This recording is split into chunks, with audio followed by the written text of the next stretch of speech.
Well, welcome to another edition of the Spunker Report. This one is to address 155mm heading for the hills. Okay, you said you was in Montana, in the mountains, so that's western Montana. Because anything else is just some scrubby ass Badlands hills. I mean, that's just the way it is. And, you know, getting close to my neck of the woods because I'm part of that mountain range. You know, mountains don't recognize borders. And you're talking shit about bringing a fucking AR up there, man, and bombing on the AK. Well, as someone that spent, I don't know, fucking 8 years living in those mountains versus 90 days. And that's another thing too, man. You mentioned you was up there for 90 days. Just pure curiosity. Not, you know, I'm not trying to do anything other than just clarify things in my mind. What 90 days were you there in a tent? You know, as someone that's lived up in them mountains, you know, at elevation, you know, roughly, you know, I was damn near 4,000 feet in those mountains, you know. So I'm wondering, you know, was it June, July, August-ish that you were up there? You know, okay, or was it, you know, July, August, September? Because winters are long and hard, man. Long and hard. Now, I ain't gonna tell people on here too much because fuck them, man. I don't want them to know how to survive the mountains. But, you know, yeah, there's a lot of land up there. And as far as completely getting away, you know, no one should be deceived as that you can't be tracked. You know, there's mountain hippies. You may not know about mountain hippies. Probably I'm the only one that ever told you about some mountain hippies. Because mountain hippies ain't on YouTube. And fascinating trackers, man. As a matter of fact, I learned a lot from hanging out with mountain hippies a bit. You know, they're fascinating critters. You know, if you could ever get them to bathe or use soap, you know, that would be just a miracle. But other than the sniff factor, mountain hippies are in their own way badasses. I will have to give that to them, man. They cover a lot of ground, unbelievable amount of ground in a day. You know, to where they had me huffing and puffing, keeping up, man. And these are gangly little hippies, you know, just they're mountain hippies. You know, going up there with a 223. Okay, man, you know, as long as you got a few 30-round magazines, man. I don't know where you was in Montana, but I damn sure wouldn't want a 223 if I was staring at a bull moose. And usually when you stare at a bull moose, now I'm 6'1", okay? I mean, I may not look like that on YouTube, but 6'1". And I'm looking just barely above the bottom part of a bull moose's chest, standing on the ground. They're quite an impressive animal, man, and you can get up close to them, you know, without you even knowing it. As you're making your way up, say, the side of a mountain, you might just encounter a bull moose, you know, which prompted me to reload for my .44 Magnum 300 grain slugs, because with the .44 Magnum, I only had 240 grain slugs, and standing there with that weapon and the AK, I did not want to unsling the AK because that might have been an offensive move to the animal, so I grabbed the .44. It's a little quicker off the hip. I realized that 240 grains, jacketed hollow points, they were heavy-duty loads, Ruger only, just wasn't big enough, you know? So, you know, I have my 300 grain slugs loaded up for that. And, you know, as far as the AK, or let's just put it into the 7.62 by 39 category, it's quite adequate for hunting. Now, I'm not going to defend these Wassers, the Yugos, the Romanian shit-ass AKs. They are no good in the mountains. They are no good in the deserts. Those are crap-ass AKs. But to knock on a Russian or even a Chicom, no. And if I had to pick one rifle, if I could only have one, in which I have multiple rifles for multiple different uses,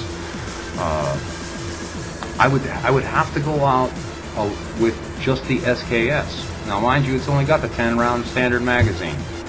But as far as a overall rifle for what the thing will do and won't do, no, old wood stock on that thing. I bet my life on the SKS. And iron sight, I'd put it up against any AR. I don't care how much money you did or didn't spend on your AR to hype her up. I'm gonna be right there in the ball game. As far as running optics on an AR, I've mentioned it before. I think it's a joke because something's going to happen. Something is going to happen, especially in a mountain terrain. Now, you may not drop your weapon, but you're going to end up taking a tumble. And with your optics on there, you just lost your optics. So, you know, I don't know. You want to bag on the 7.62 by 39. You know what, man? Them green tennis balls made a believer out of me, man. That's all I can say. I mean, that's why when I got out, I invested in the 7.62 by 39 platform. You know, the AK, fully capable.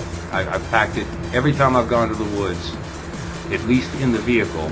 At least in the vehicle, I've always had my AK. Now, when I go out hunting, I take a old iron sight 7mm, and that's what I go hunting with. Little tiny, itty bitty, nothing of a rifle, and it works great. At, 500 yards iron sight. Now, it does have a leaf sight that pops up, and you can adjust it. So I mean, it's not, but it's all iron. Because stuff happens to optics. I don't want to rely on something, not when it's my life. Not when it's my life. It is subject to, I mean, unless you guys got the money to be running them super expensive, hardcore, impact resistant, military grade crap, I don't. So, I have 3 rifles? 2. 3 with scopes on it out of the amount that I own. And one of them's a 22 that has a scope on it. So,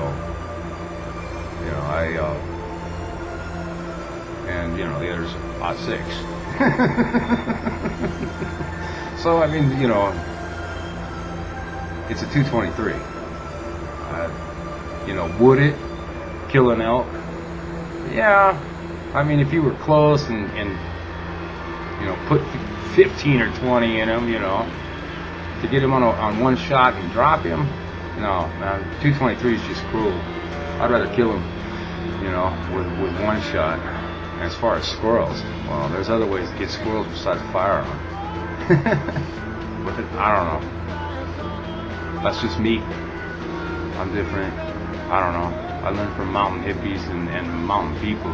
People think they can just come up to the mountains. You should seriously consider getting some mountain training. They're unforgiving. It's a very unforgiving place.